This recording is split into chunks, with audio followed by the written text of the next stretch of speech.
Welcome everyone to Cadwell Park for the final round of the BRSCC Fiesta Championship. It's the second visit to this circuit for this championship, and it's going to be just as hot as it was last time. On pole is car number 9, a bit of a surprise here from Dominic Bush, who's 11th in the championship. Dominic, what a performance! Yeah, brilliant in qualifying, mate. Absolutely insane. Yeah, we got good track position, got everything sorted perfectly, mate. Brilliant, yeah. So confidence is the name of the game then for you today? Confidence is needed, mate. Confidence is much needed. So is Cadwell usually kind to you?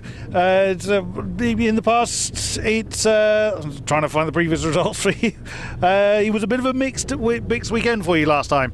Yeah, well, Cadwell's definitely one of my most favourite tracks. Throughout the year we've had issues like towards the car and stuff like that, but now we've got it all sorted, mate. Yeah, it's brilliant. Time to reflect the true pace. Best of luck out there, Dominic, and we will see you next time for their second race. They have 2 races tomorrow, so we'll look forward to that. Second is Luke Pinder, car number 55. So, Luke. Oh, they've been told to start the engines. We have a quick moment. Luke, you looking forward to this one? Yeah, it should be good. Weather's nice and dry, but cool, so it should be a good race. Does the cool conditions make too much of a difference in these cars? Yeah, the turbo cars, the cooler weather always helps, and it's always fun with the slick tyres to get some heat in and go, so we'll see. The Caterhams chuck it around, so I imagine the Fiestas will do the same. Best of luck, Luke, for their first race. Are they being released? Yes, they are. The whistle blows, and away they go. This is the first race of the weekend for the BRSCC Fiesta Championship. And what an amazing grid of STs we've got. Over to Scott Woodward in the commentary box. Thank you, Chris. Yes, the car's heading out then for our final weekend of competition for the incredible BRSCC Fiesta Championship. What a year it's been for them with these brilliant new ST240 class turbo Fiestas, of course the Mark 7 Fiesta E ST180s with a remapped engine which of course produces, surprise surprise, 240 brake horsepower. Lots of positive action about these, lots of positive things said about by plenty of the established drivers and some of the new ones that have come in throughout the season.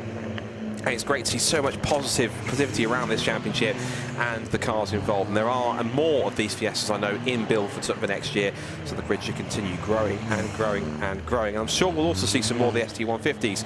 Well, here's the grid for race 1. A surprise pole for Dominic Bush. A brilliant performance in qualifying to take, I believe, his first. Luke Pinder, early championship leader, starts second. Then Simon Horwin, double Donington race winner. Alongside championship leader Rob Smith. He knows what he needs to do to get this title wrapped up. Then it's David Nye and Zachary Lucas coming next on the third row. Alistair Kellett from Ireland, former champion, starts 7th. Jamie Going, a long-standing stalwart for the Jam Sport man, in 8th place on the grid for row 4. Stuart Robbins takes one of his personal best qualifyings of the season with 9th. John Cooper back in 10th. It's had a bit of an up-and-down season this year, but he's going to try and start the high. Then the first of our ST150 contenders, Ethan Rodgers, currently top driver in those standings, starts 11th alongside Fiesta Junior graduate Dylan Hotchin. Marlo Cordell and another Fiesta Junior graduate, George Davis, starts 14th along with Marlo just ahead of him. And then it's on the back row of the grid on row 8, Bridie Davis, another FJC graduate, and Matt Chambers, who has been for all through season in his purple number 69 car. So, in terms of the championship, just one thing to make clear is that whilst there are drop scores in this championship, a rule that came in this season determines that from this weekend, from these final 3 races, drivers cannot use any results from any of these final 3 races this weekend, which is today and tomorrow, as a drop score. So they can only use everything up to the conclusion of the previous round at Donington Park as their drop scores. Whatever they score here, or whatever they don't score here, if they retire and have problems, has to count towards their final total. So with that in mind, looking at the championship running coming into this weekend, it sits as follows. Rob Smith is on 486 points on drop scores. That is a gap of 42 points ahead of David Knight on 444. Then Alistair Kellett on 441. All these points being provisional, by the way. Then it's 437 points for Zachary Lucas, 433 for Luke Pinder, and 431 for Simon Horrobin. Arguably, those are the 6 drivers in the mix for, if not the championship title, but for most of them at least a podium place, because if you look at the spread of points between 2nd down to 6th, it is 13 points between them. David Nye on 444 down to Simon Horrobin on 431. So it's looking very close indeed and very, very competitive.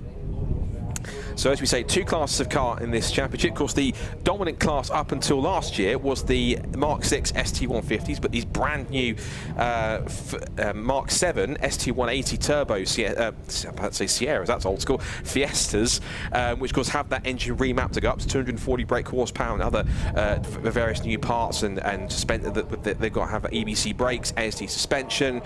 They also have a Puma Speed engine remap as well on top of that, a Miltech Sport exhaust system, and everything else on top of it as well. These cars are incredibly fast in a straight line. 240 brake horsepower makes them absolute rocket ships. Now, they made their debut in the championship as the invitation class, whilst they've been developed throughout the season. At the start of the 2020 season, when it was the truncated season, here at Cadwell Park. So these cars are coming home here. The cars are actually making their 3rd ever visit in terms of the turbo cars. The ST150s have been around for quite a while. In fact, they've been around since the early 2000s. And they are sort of the evergreen cars that you'll see in the field. And of course, and there are still a few more of them in the mix that will be in there too. One car, what I was noticing, I have to see if they're on the grid as they go around. I noticed we should see 6. I don't know if we have got them. I was wondering where Ethan Rodgers was, but he is on the grid. So Ethan Rodgers fans, don't fret. He's there. He's just the red ST150 just behind John Cooper's car there. He's kind of the 6th car along in the shot there. So the ST150 cars are towards the back. In terms of results this season, looking back at who won what throughout the year, John Cooper picked up 2 wins, as he, at the time, been the driver with the most mileage out of anyone in these ST240 cars. Then it went to victories for Luke Pinder, as he took 2 at Alton Park. And then it went on to a triple header at Snetterton in July. And that went to, if I scroll on my points table, 2 wins for David Knight and then a win for Jamie Going. So from the first 7 races, there were 4 different race winners. And then it was added to again by Alistair Kellett picking up 2 at Cadwell Park, and then by Luke Pinder picking up another. This was here back in August. Then 2 more race winners were found, showing just how competitive the championship really is. It was 2 wins for Simon Horrobin, and then a victory at last for championship leader Rob Smith, who comes so close so many times this season, but was finally able to get that top step of the podium at that 3rd race at the Donington Park. And he was so relieved and happy to finally get it. But that just shows how competitive these brand new ST240 cars have made the championship, because we had John Cooper's 1 win, then we had, of course, Luke Pinder taking a couple of victories. Then it was David Knight and Jamie Going. There's Alistair Kellett, followed by Simon Horrobin and Rob Smith. That's 7 different race winners in these ST240 turbo cars, and they really are brilliant cars. They're almost like a bit of an alternative to champions like the Clio Cup, and you also look at series that are very similar to these cars now, like the Civic Cup as well. And they're quite cost effective to put together, these cars. You can put a car together for roughly around about approximately, don't quote me directly, but about £15,000 or so. It's not too bad in terms of price to put these cars together, and you do get quite a powerful machine for your money as well. So in terms of where we are on the grid, in terms of the cars, Dominic Bush, who starts on pole, comes into the weekend. Where is he in the point standings? He is currently in 11th in points. He's quite far back. His best result of the season has been when he scored 34 points. And that would have been 6th position, and that was a 6th place around about, where was that? Looking on the table here for a second. Whilst I'm doing that, we can obviously mention the fact there is the ST150 class, which is in a little bit of a similar vein to when you've ever seen the BMW Compact Cup, where you have sort of a class within a class, and so whoever finishes highest in the point standings amongst that becomes the ST150 champion, if you like, in inverted commas. And it's, of course, Ethan Rodgers who's top of that. Bryony Davis is 2nd best ST150, and then Matt Chambers is also up there as well. But watch out for the likes of Marlo Cordell and possibly also George Davis as well. Those two are going to want to try and climb up the order. William Kellett's also in there as well. Marlo Cordell, who's in there, he's level with Matt Chambers too, so he wants to try and overhaul him if he gets some good pace. And he's had a couple of decent results. He's been sort of second on a couple of class podiums as well, so watch out for him too.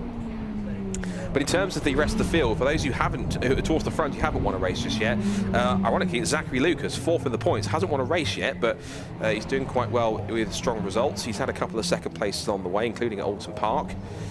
And couple of cars were also missing for this weekend, sadly, after they had some incidents in testing. Marco Ricci and Spencer Stevenson. Sadly, they had problems in qualifying. They had a couple of incidents in testing, and so because of that, their car's not able to get back underway and be fixed in time for this weekend's racing. So, with the championship on the line, and 7 different race winners in the field, with Rob Smith looking to hold on to his 42-point advantage and no drop scores for his final races, this should be pretty frantic stuff here in the Fiesta Championship. All set for the first race of the weekend. Here we go, lights out and we're underway. What a rocket start from Rob Smith. He's 3 abreast at the front of the field. From the second row of the grid, Rob Smith is straight to the front. He says he's not in championship mode. There's contact in the big battle between David Knight and Jamie Goh, and they both get out of it just about unscathed. The ST150s get away all set amongst themselves, and out the inside for the lead looks Luke Pinder. Pinder tries to take the lead back again. Smith holds on through the right-hander at Charlie's, but what a getaway from Rob Smith. The championship leader fires himself into the lead of the race, and already he's trying to pull a gap here. So Smith leads the way then. Pinder second. It's up to third for Simon Horobin. There is George Davis up behind his fellow Fiesta Junior graduate Dylan Hotchin. And the poleman Dominic Bush has been swamped. He's down to 5th. He looks back up the inside of Zachary Lucas. Side by side between Kellett and Nye as well. John Cooper's in there too. I told you it was competitive, and they're at it already. Zach Lucas goes out wide through Chris Curve. So Dominic Bush holds on to the position. Also just behind him now, see Cooper and Jamie Going are getting into it, as on Stuart Robbins. But no wonder all the drivers at the front here are raving about these ST240s. They put on a half a lap. There's been quite a bit of action already. So hopefully this is a taste of things to come in this first of 3 15-minute races to decide the fate of the Fiesta Championship title. Behind him in the ST150s, Ethan Rodgers getting away quickly enough as back to the front of the field. Pinder is swarming all over the back of Rob Smith. He's all over his rear bumper. Over the hip of the crest they go. They're starting to catch air, Caterham style. Over the crest they go. Like a brilliant sight, working their way through the Hall bends. These ST240s really are like little touring cars now. They're fantastic to look at. They sound great, and they are absolute rockets in a straight line through through Barn Corner. Look at them all together. 3 of them for the lead down the pit straight. Bush is back up to 4th and Zach Lucas 5th, but it's Smith who leads, Pinder 2nd, and Simon Horobin, the double race winner at Donington Park. He's back in there in 3rd, is looking down to the outside of Luke Pinder. He's going to go round the outside at Coppice. Can he get the inside line for the right-hander at Charlie? Yes, he can. Luke Pinder into the lead here at Cadwell Park with a brilliant outside pass, makes it stick, and up the inside for 3rd. There goes Dominic Bush on his ex-team boss. Simon Horobin, he switched teams midway through. Well, I think he's his team boss. I'll have to wait and see. Either way, he's up the inside and through he goes. So Simon Horobin gets edged out wide. Zach Lucas gets in there as well, and he's up to 4th position. They're all over each other now. So Lucas now is holding on to 3rd place if he can. There's Kellett in 6th position, 9 7th, Cooper 8th. It's then Jamie Goh 9th and Stuart Robbins rounds out the top 10. And then for the ST150s, it's Rodgers in the lead of that category in 11th overall, with Davis 2nd, Marlo Cordell 13th. Then it's Hotchin, Riley Davis and Matt Chambers. So out through the gooseneck, down the hill for the 2nd time. I should note that some of these cars, if you see the hazard lights coming on, that's simply because these drivers are literally standing on the brake pedal so hard, but it activates the warning light system that you get if you're standing on the brakes if you're about to have an accident. So they still have that programmed in some cases as Pinder thumps the curb on the inside at the bottom of the mountain. Little leap from Dominic Bush as they come up through Hall bends again. There's some brilliance to come past just at the control box window. Just little chirps of the turbos that come off the power. It's fantastic to listen to. His last to Kellett, 4th Fiesta champion back in 2016. It's essentially for him, it's effectively the same car in some cases. He's just modified, but he won the championship with back in 2016. It's had a couple of modifications since then. Well, it's a similar build of that car. But down the pit straight they sprint. Pinder leads the way with the first proper flying fast lap. 1 minute 40.120. Now Smith is back in 2nd place. Now Smith knows, but he just has to keep himself out of trouble to pretty much put this championship out of touch. He's got a 42-point lead on drop scores over David Knight. Alistair Kellett is back in 6th, Knight is back in 7th, so he's got the points advantage. If it stays as it was, he would gain quite a lot of points. He wouldn't be over in the championship. He would need to do the same again tomorrow to essentially put the championship quite out of reach in terms of points. Up the inside into Park Corner goes Simon Horobin, so he's going to try and make it through back into 4th place past Bush, and big sideways moment. Oh, they're all off the road. Horobin off, Nye off, Bush off, they're all off. There's their fluid off on the road. Into the barriers goes Horobin, into the barriers goes Lucas. Oh, and Rob Smith's off the road as well. Now, is that fluid? Is it possibly, I'm not sure if it's raining in the area at all, it's overcast, but there's several cars have gone off the road. Now he's that fluid now. You see Horriban rejoining, Cooper's rejoining, that Nye's off the road, and he's out of the race. What on earth happened there? It wasn't anything obvious that showcased there might be some fluid then. It never really usually is, but that's caught everyone off guard. Zach Lucas out of the car, he's okay. So Luke Pinder leads the way, Jamie going second place. That will also have to be a safety car, I'm sure, at least for that. That's caught everyone off guard, including myself in the commentary box. I did not expect that. That's really broken up the field, because you can see Pinder now leading. It's Jamie going in second place. It's now looking at the order of the field. I think Dominic Bush is now into third place. Stuart Robbins is fourth. And I think Rob Smith has carried on. Also carrying on is John Cooper. Safety car has been deployed, so there's no surprise there to clear up the incidents. There's David Nye. You can see he's out of the car, but that's Fiesta not looking very healthy, I'm afraid. Hopefully it's just cosmetic damage on the front. There's not too much mechanical damage, but so much has changed in that sequence. Simon Horriban's just gone past our commentary box here with smoke coming off I think the left front of that car, and a damaged rear end after he backed it into the tyres. Well, that was quite a bizarre sequence. I can only presume that it was possibly some kind of fluid. Either that or just they all went straight into Chris Curve, and for some reason it was slipperier than they anticipated. I'm not 100% sure exactly. So well, there's Dylan Hotchin. He managed to keep out of trouble. He is up to... He hasn't crossed the line yet. I think he must have possibly got involved in that. Let's rather than get tongue-tied, let's take stock of where we are. So it's actually Alistair Kellett who leads the race. So it looks like also, I think, that Pinder got involved in that as well. So the only one that kind of kept out of trouble, it seems, was Alistair Kellett, and he now leads the race. Horriban, not sure what's going on. He's just explaining what's happened. But let's just take stock of where we are then. So Alistair Kellett then leads the way. It's Pinder in second place. It's Jamie going in third. Bush in fourth. And it's Dominic Bush is fourth. Stuart Robbins is fifth. Ethan Rodgers is sixth in the ST150. And crucially, Rob Smith, who's one of the main, he's the championship leader, has carried on. He's still in seventh place. He probably realised he had to carry on and pick up as many points as he could. For him, it will be, no pun intended at all, damage limitation for him. Because of course he's going to have to try and pick up as many points as he can. Now in terms of points that he'll score, in terms of the championship connotations, so he'll score 32 points for finishing seventh. Now he's got the pace, he might be able to get around the likes of Rodgers and Smith, and maybe that might be as far as he gets in P5. If he can get to fifth, that'll give him 36 points. Now the fact also as well that you've got some of his main contenders are out of the race. So Horriban is out, Nye is out, Lucas is out. So Nye will have a non-finish, which means he has to stay on 444 points. Lucas will stay on 437. Horriban will stay on 431. So the only ones that will gain out of the top, 5 drivers is Smith, Kellett and Pinder. So that will really help Kellett and Pinder get themselves up into contention, which is going to be all the more crucial. So the rest of the order behind Rob Smith, in fact, red flag, race has been stopped. And I think that's no surprise given the fact there's probably not just cars to remove, but also possible tyre barriers to rebuild as well after that. And that was quite extraordinary. It might be possibly, if we can get some kind of a handle on whether possibly Chris is around and there are 1 or 2 cars that have come into Parc Fermé or somewhere that's possibly going to give us an idea of what happened, because I can only presume it was fluid down at the compound. Chris Hutchison is nodding next to me. Do you think the same thing? Well, it had all the hallmarks of that, yeah. I mean, sometimes you do see obviously spins and issues in sympathy with an accident or a spin in front, but just the sheer number of cars that were having issues around the Chris Curve there, I can't think that there wasn't some sort of fluid on the road that was causing that. And maybe that's also why, as well as the tyres and the barrier and the car they want to remove, it also gives them a chance to put the speedy dry down and sort of make everything safe again, because you can't have them going back to full speed if there is still fluid on the track.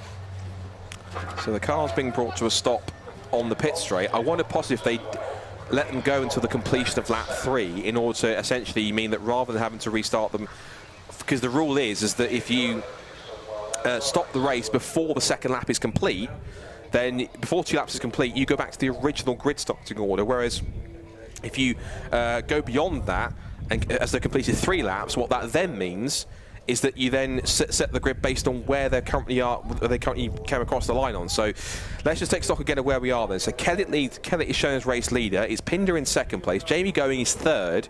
Dominic Bush is fourth. Stuart Robbins is fifth. Ethan Rodgers is top ST150 in sixth position.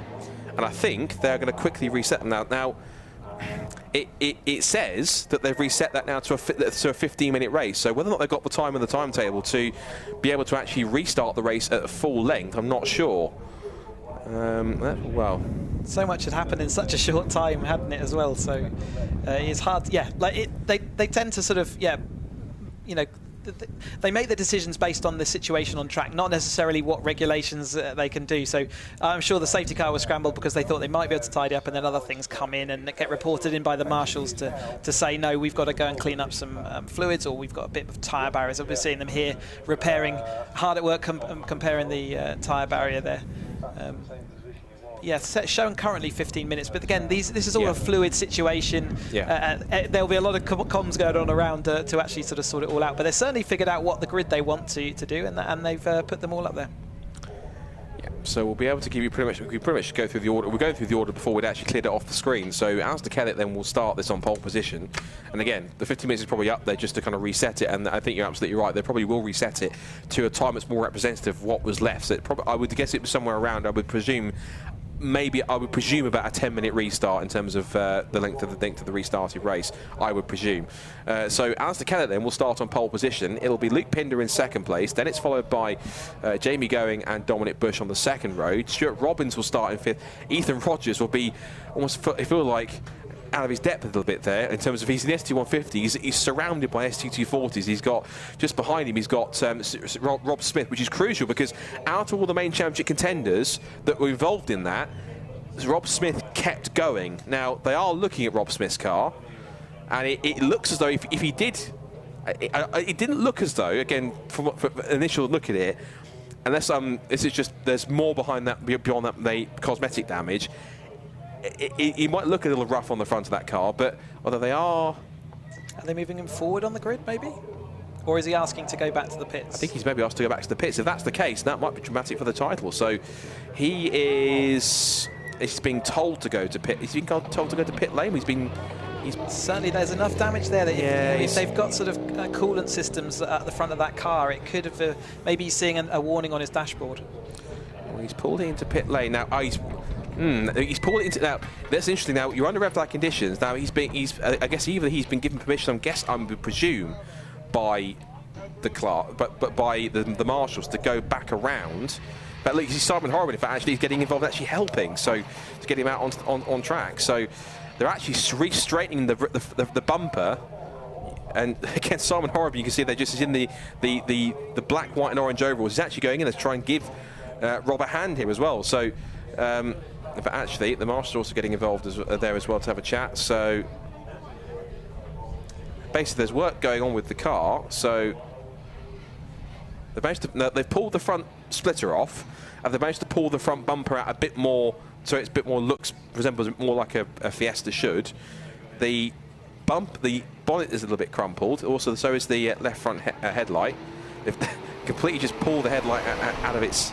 Well, it's important if that is actually a glass headlight as well, to not have that sort of showering across the circuit and causing punctures and other issues. I'm sure it is about making this car, or the clerk, happy that this car can go out without shedding parts, because again, the last thing you want is the race to restart and big bits of the car start flying into the cars following along.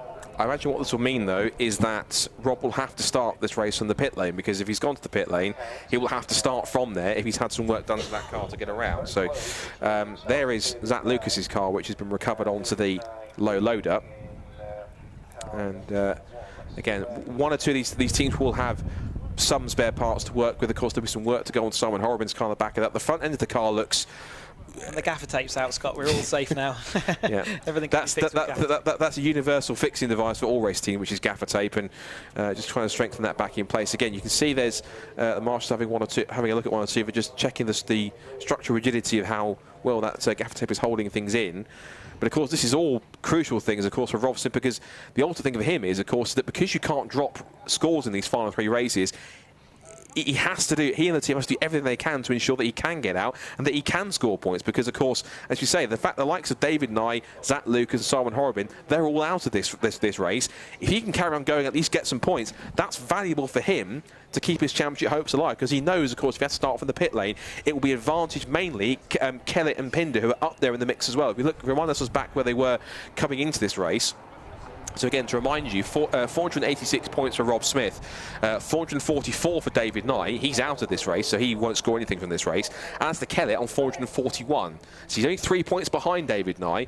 Now, if Rob Smith does get some points and finishes well, he will, Alistair will cut into his lead, but it won't be as much as it would have been had he won the race, because if Alistair Kellett won the race and let's say got the fastest lap, that's 52 points. So that would have been 50 points. So if Rob Smith hadn't finished, Alistair would have essentially taken the championship lead. So Rob has to get out there, and he has to score as many points as he can. Again, no pun intended, this really is damage limitation for his championship chance. He has to get out there. He has no choice. Zachary Lucas is out of it on 437 points, but he's not going to restart this race. Luke Pinder on the front row, 433. He will make gains. 431 points for Simon Horobin. He's out of this race. So 3 of the main championship contenders are out of this first race. So it's ultimately at the moment now, it's currently in terms of point scoring between Smith, Kellett and Pinder, barring anything else that happens in the restart, because they want to capitalise on this and literally grab as many points as they can to ensure that it's between those 3, and it will leave Nye, Horobin and Lucas, I'm sure, on the back foot, essentially battling for 4th place backwards by the looks of it. And they've got a long way to come back through when they rejoin for the next race in this, and Smith's got a long way to come back through from start if he does get to start from pit lane. Obviously they're working as hard as they can there down pit lane to make sure those are structurally sound enough and to everyone's satisfaction that so they're not going to cause any more problems when they join. You can imagine he's going to cut through a few of these cars fairly straightforward, the lower class cars, and you know, some of the people who just haven't found the ultimate pace maybe around here, but equally we've seen how difficult it is to pass around here, and you know, even in slightly smaller cars like this, it's still hard to go side by side, and you know, and to make more than one place a lap progress is tricky. So he's got to, you know, he is damage limitation, as you say, to try and cut through, make sure he doesn't lose all those points, but you know, it's still a hard task, and certainly Kellett and people like that out front there are now looking, you know, in strong positions to really sort of turn the season on its head almost, and see what's going to happen, you know, in these last few races. So dramatic stuff in this championship finale for the BRSCC Fiesta Championship. You're never really short of some kind of drama, and I mean that in a way, in terms of, forgive me, an entertaining kind of way in terms of that, because there's always something going on in the BRSCC Championship that can either bring it down to the wire or make something interesting between the championship fight. This is one of them, and I'm sure Rob Smith, he'll be relieved to get this weekend out of the way if he can come through it all and pick it up. Obviously the Jam Sport guys are going to go to work overnight after this race, when this race is finished, between now and the second race tomorrow, to be able to make sure the car is in as fit a state as possible to get it out for racing. Now, fair play for them all. They've actually done quite. We jested a little bit about the duct tape to get the car together. They've actually done, quite to be fair, quite a decent job to pull that car together. So it still resembles on that corner of the car what looks like a Fiesta. So credit to you. That's quite a mega job. Who knew that you could sculpt duct tape so well? Yeah, it's universal in motorsport, isn't it? We see it up to the Le Mans levels of cars being held together by super duct tape panels and whatnot, and you can, you know, see how much you can achieve. When we first saw this car with its splitter hanging off and the front left there looking really sorry for itself, it's now, yeah, like you say, looking like the front of a Fiesta again and ready to go. I'm sure that's going to make all the officials a lot happier with that car and letting it go out, and let's see what that means for this championship, and see where, you know, the updated race lengths as well. So all these things we still got to get answers to, and that will all be happening soon. It's still showing 15 minutes on the clock as we speak, but like with this delay and making sure we can fit all the rest of the racing program in today, I imagine there will be a reduction in that full race distance. Yeah, we've still got 2 more races after this, the Caterham Motorsport Championship, and then the first 3 races over the weekend for the Nanking Tyre City Car Cup. Now, Rob Smith's car is moving once again now, and I'm certain it will go to the end of the pit lane. That's where it will stay until the restart. So I don't think he'll be allowed to take his place back on the grid, because if he's left the grid, he may well go out to do the formation lap and have to do it from the back. Either he'll be one of 2 things. If he goes out for the formation lap for the restart, he'll either go out for the restart, then come back in and start from the pit lane, or if he is allowed to go onto the grid, he will do so from the back because he had to take his way. Also, now, there's the reason. There's basically answer to the question: was there fluid? Yes, there was. Now, the other question's got to be, who dropped it? Because that's been dropped on the first lap of the race, I think. Now, that didn't catch anyone out on the first lap, and you would have thought on cold tyres it would have done. But it could have been actually, as it happened, caught out immediately. So it can leave a dump of fluid, and the person who actually caused it could well have been one of the cars we saw in that barrier. It can cause you to lose traction, especially around Chris Curve here. You're leaning on those rear tyres, and if it's something at the front that's let go of fluid, then your rear tyres can just let go. So it could well have been as it happened that we saw those accidents, and that's why it gives no indication to the guys following, what's going on, and immediately they sort of join the accident. You obviously sort of check up as soon as you see something happening in front of you, but you're never quite sure until you hit that slippy patch and then realise by the time you have, it's just too late. Saw that Ross Smith was communicating there with Peter Ritchie, who's of course one of the clerks of the course this weekend, just to with the process of what he needs to do. Swift work also, and a big thank you, big shout out to all the marshals and recovery teams for very quickly and very swiftly putting the tyre top back together. So good stuff from them to get it back going. I think there might need possibly an extra row of tyres on that sequence where they've lost one, I think, but to not have any barrier prominently showing. They have been working hard all day, including in my qualification session, so I recognise some of the faces that are fixing that tyre barrier. They had to fix the one I destroyed earlier on today, so thank you to all the marshals that let us do what we want to do out there on track. I think you have to buy them a pint later, won't you? Kind of all the work they've had to do, so which is intriguing. So, no news yet on a restart time. I'll just quickly check the timings. Go quickly give that a refresh. It's still showing as so the clock is now reset. Again, the clock is now showing itself as 15 minutes, but again, that's not definitive. So they're shuffling as well on the start lines. So the positions are changing in the race as well. So we saw the a race grid, I think, being delivered on the grid. That was what the BRSCC official was delivering down there, and now all the marshals are hard at work making sure everyone is where they should be. I'm going to check the online notice board to see if we've had actually an amended grid for this one, because they are shuffling people around. Now that's interesting. I think they're shuffling them around into their original qualifying order, which is interesting because the red flag was thrown after 3 laps was completed, and I would have thought with 3 laps having been completed. That said, no, Dominic Bush is being pushed backwards, so unless he's going to go to the front of the grid, he's been pushed back into position. So yeah, they've all been shuffled round, but not into an order I anticipated they would be. So let's quickly go back and see if it will be. I'm assuming it will be where the red flag is thrown. That's the point at which the race has stopped. They tend to go back to the previous completed lap by the whole field. That would take them back to that sort of lap 2. So it will probably be an order that we're not expecting, because it will have all been shuffled up by the race start anyway. But the TSL will have that full list of where they finished on the lap, whichever is the reference lap they're going back to, and there'll be a regulation somewhere that one of these clever boffins knows that tells them exactly what lap they should go back to, and therefore they've printed that out, and that's where they're going to set the grid at. I think Jamie Gogan is the ladder position. He's the car that's just on the, technically what you call is the 4th row back in many cases, just on the outside, just by the edge of the grass there. So I think they're going to shuffle forward John Cooper's car. At the moment, it is leaving Luke Pinder pretty much on his own at the front of the grid. Dominic Bush is up there as well. Looks like he's starting from what would be equivalent of the 2nd row. Now they're also moving Ethan Rodgers' car round, but he's also going into pit lane as well. So that's interesting. So Ethan Rodgers is now... Could be a quick way of moving him to the rear of the grid rather than letting him go around the whole track. Do you know what? That's big brain thinking, Hutchinson. Good stuff. I didn't quite think of that too much. So that I think looks to be exactly what's happening, because Ethan Rodgers is quickly just, I think, go to a point where he can fully turn around, which he is, and I think you're absolutely right. He loops the car around. I thought he was going to do all in one go. He's doing a 3-point turn just at the back. I thought he was going to do quite hard to do a donut with a front-wheel drive car, isn't it? It wasn't even a donut, it was just a turn I think he was trying to make. So, although if he puts a bit of plastic on the rear tyres, he might be able to get some sliding around a bit there. Looks like the tyre barrier looks as though it's just about all fixed and back into position. So, and I think the clerk of the course has gone out in the course car to go and check it to make sure he's happy, which looks as though that he is. So here we back out once again.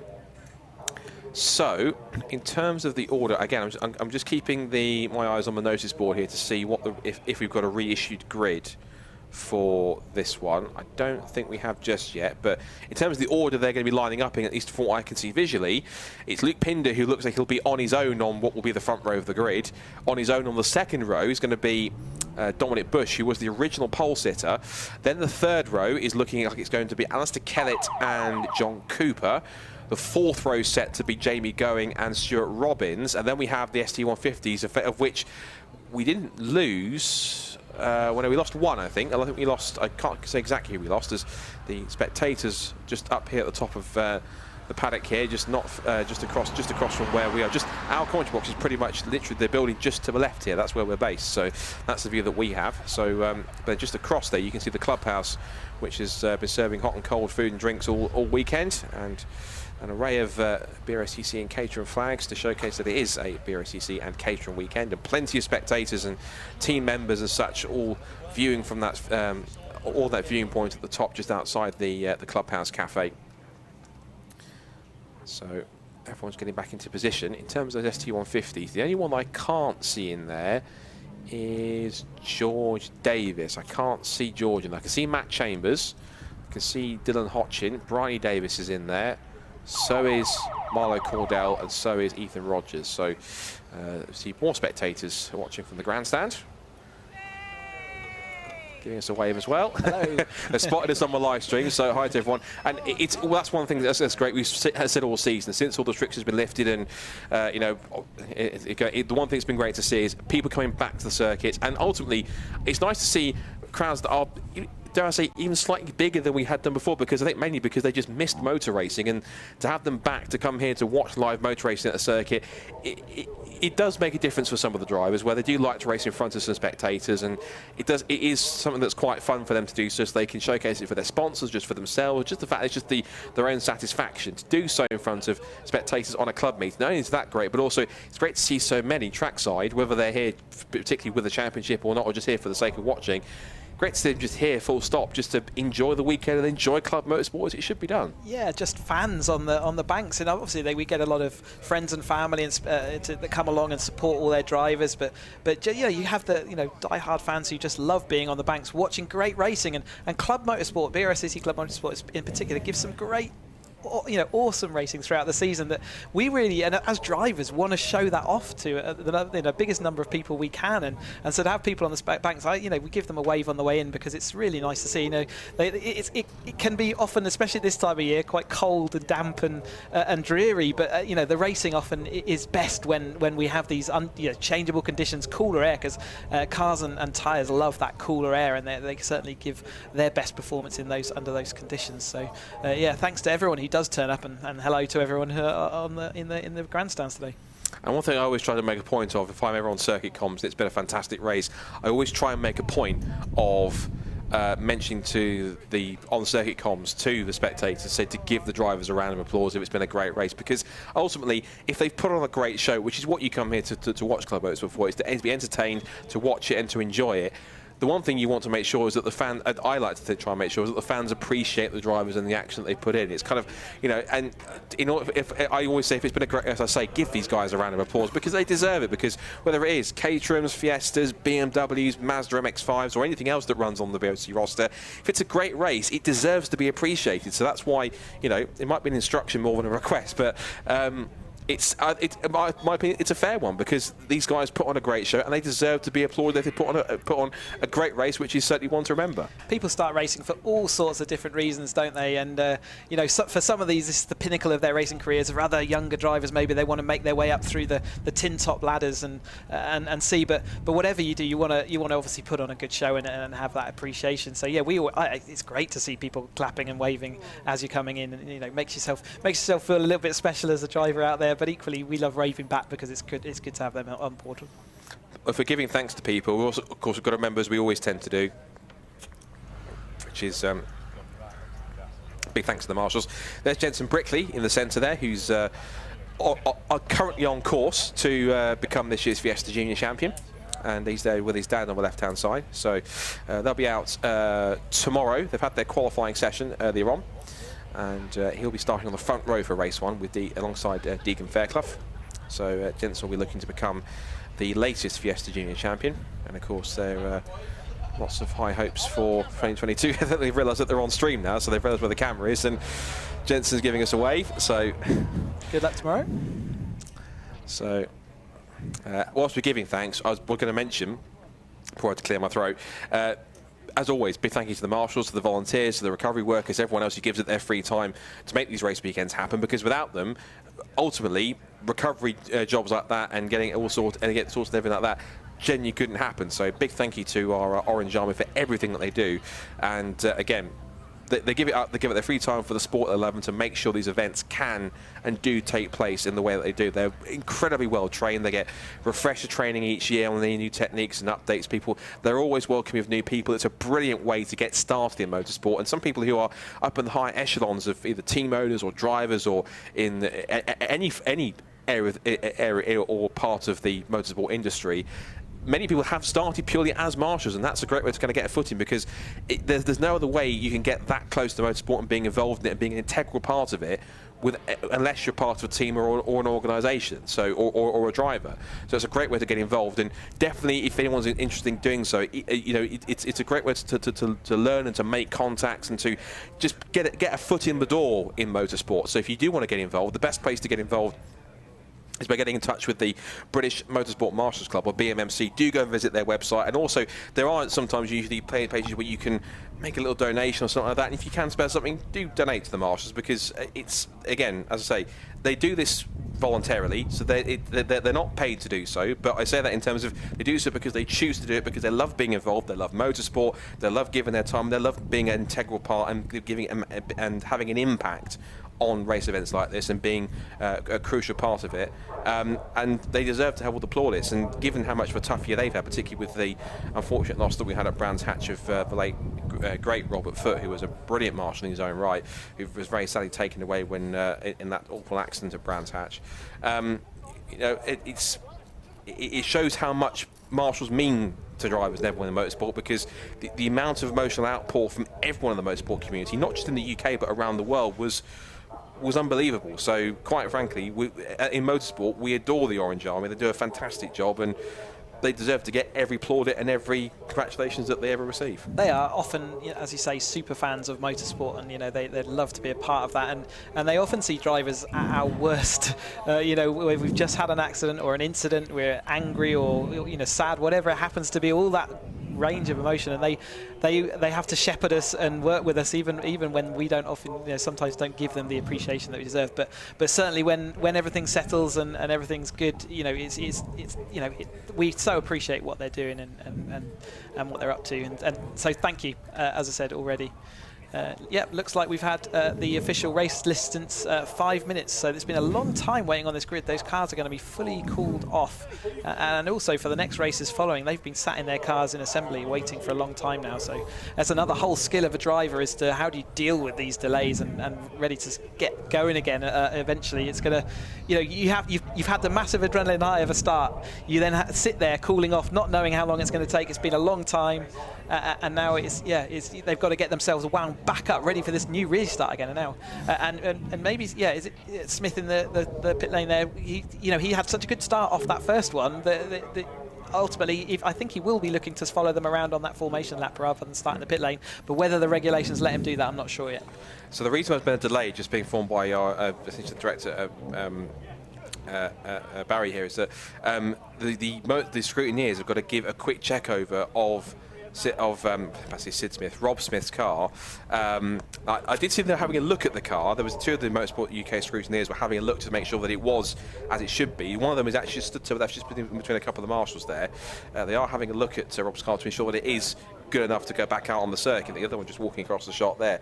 One thing I was going to mention as well, of course, if you haven't already, for the marshals, if you're watching in chat, let's get some orange hearts in chat, because they do deserve it. They are fantastic bastions of motorsport. They've been around for ages, and they do deserve all the plaudits and adoration that they deserve. So there's Rob Smith's car then, which again, credit to the Channel Sport guys for using an apt use of a rather artistic use of tape, shall we say, to be able to sculpt the front end of that car back into what looks like a Fiesta ST180 again at some point. Of course, it doesn't have the left front headlight.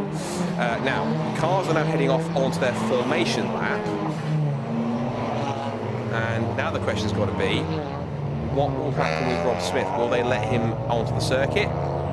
Will they let, or are they going to hold him into the in the pit lane here again to start from the pit lane? We'll wait and see if he comes to the tail end of the grid.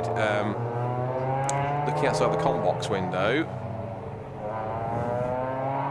he's not left the pit lane yet, so he might actually be starting from the pit lane rather than being allowed to take a spot at the back of the grid. So I think, so we'll wait and see. But he is being held at the moment, so let's wait and see how that turns out. So I'm going to quickly refresh to see if we've got that one.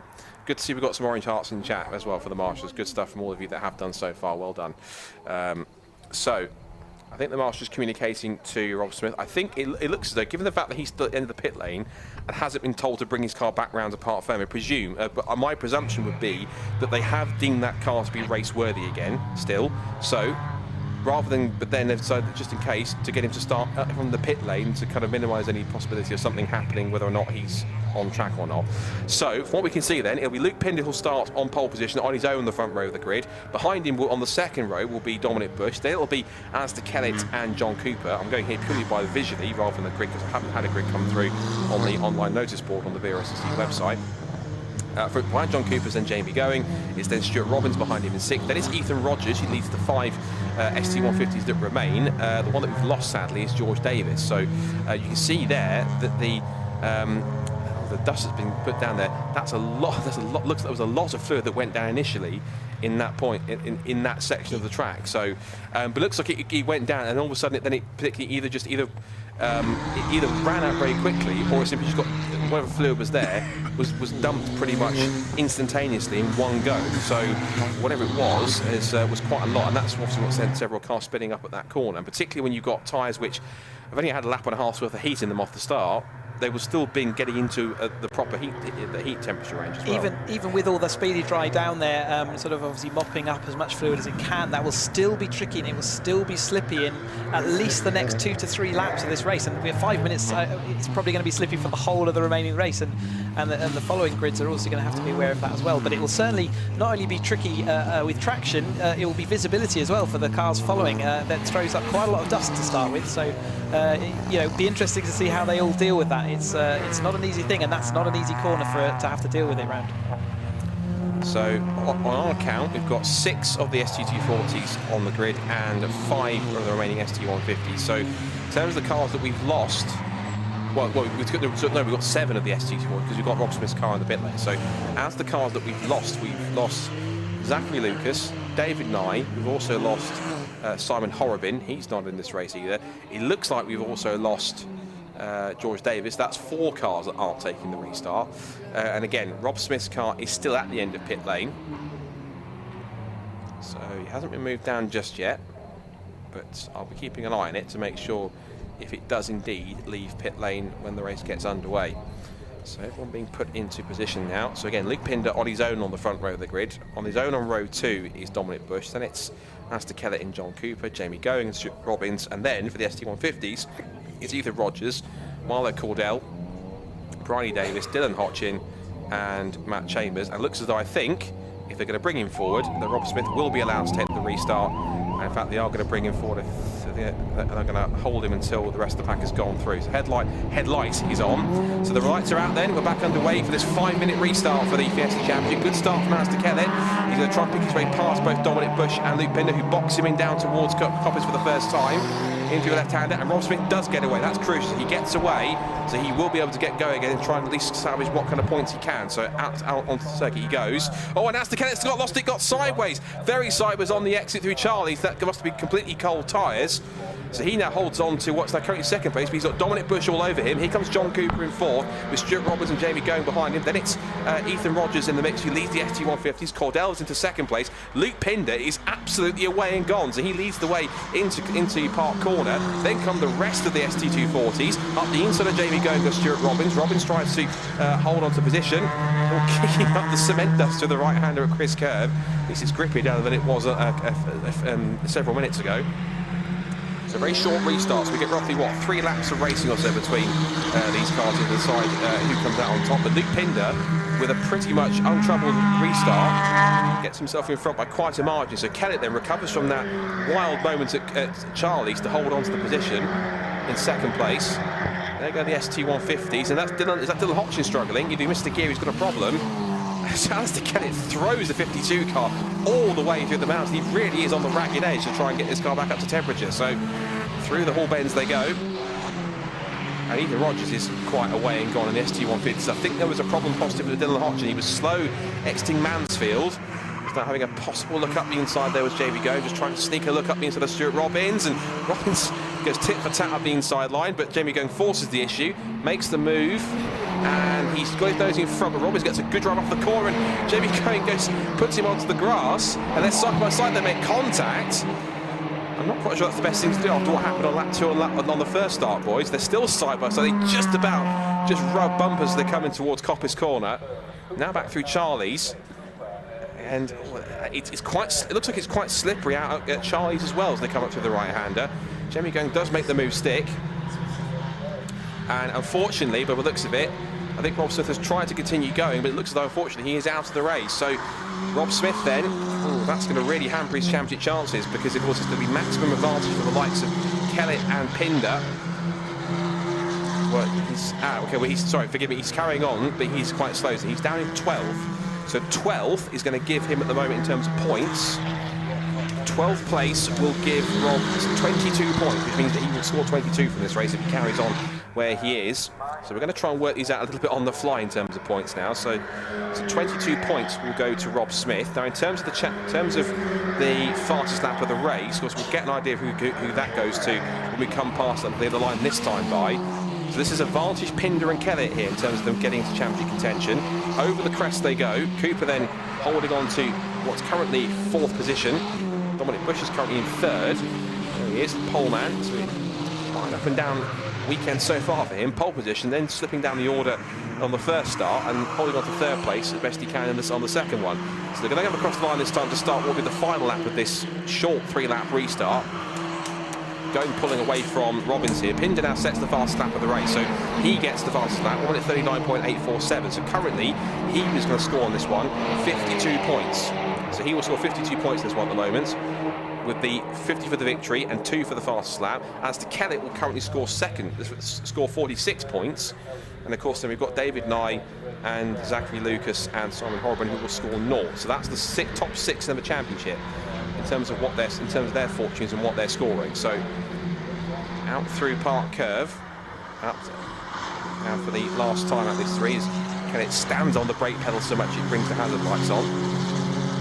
And Rob Smith again is carrying on, but he's going at a reduced pace. I think he knows he just wants to get to the finish and just score some points. That's the key thing to keep himself in the mix. Now, as it stands right now, if we can get if I can put the 0 for score into Simon Horribin's score on my points table. So what this actually does, it does actually keep, ironically, it keeps Rob Smith in the championship lead. It keeps him in with 508 points, but it stays as it is. If Luke Pinder wins this race for the fastest lap of the race, which is about to, I'm sure, in a few moments' time, he's on 485, and it then puts Alistair Kellett on 487. So Rob Smith, if he gets it to the flag, he's still leading, and he's not out of this yet. He'll still have a lead provisionally of 21 points, but of course there might be some other further discussions afterwards in the stewards' room. We'll wait and see for that, and see if we get any amended results. But as they come up out of Barn Corner, what should be the final time, up to the checkered flag, it's going to be a victory in what's been quite a bizarre first race of the final rounds of the championship for Luke Pinder. He wins race 1, quite shortened, but he'll take the victory and the points as it comes, and the fastest lap of the race. He betters it on the last lap as well. Kellett gets 2nd, it's Dominic Bush who gets 3rd. It's then a 4th place for John Cooper, 5th for Jamie Going, and 6th for Stuart Robbins. And then as for the ST150s, well, Dylan Hodgkin might either have missed a gear or just kept going because he is still in there. Ethan Rodgers should come through, which he does, to finish as top ST150 runner, with Marlo Cordell in 2nd place. Dylan Hodgkin's recovered. Oh, Bryony Davis puts 2 wheels onto the grass. Is she going to back it into the tyres? It's off camera, so I'm not sure if she did or not, but so Hodgkin crossed the line, and I did see she was running wide on the exit. There's Bryony Davis. Now, I think she has she had an incident at the in the last race of the weekend, at Cadwell Park 2 months ago when we came here, and that was the one that she got caught at when she hit the barrier at through the Hall Bend. So it's Matt Chambers that comes through to pick up the 4th best ST150 finisher, and Bryony does indeed recover. It's been it wasn't quite the end of the race she was envisioning, but across the line she comes. There she goes, up into 5th position, and I can see Rob Smith has come past her, so we're going to wait momentarily for Rob to come through, and he should come through in 12th, and that should give him, by my run through the points table, or the points system, 22 points. That will keep him in the lead of the championship, so it might have been the way he was anticipating to keep the championship lead after all of that, but it's points nonetheless, and that will certainly be something he'll be thankful for come the end of this weekend when the season concludes. So across the line he goes. He does indeed finish 12th. So there's some work to do for some of the teams to get those cars race-worthy for race 2. They'll be quite busy tonight in terms of getting them ready. Quite the energetic and eventful first race for the Fiesta Championship here today at Cadwell Park.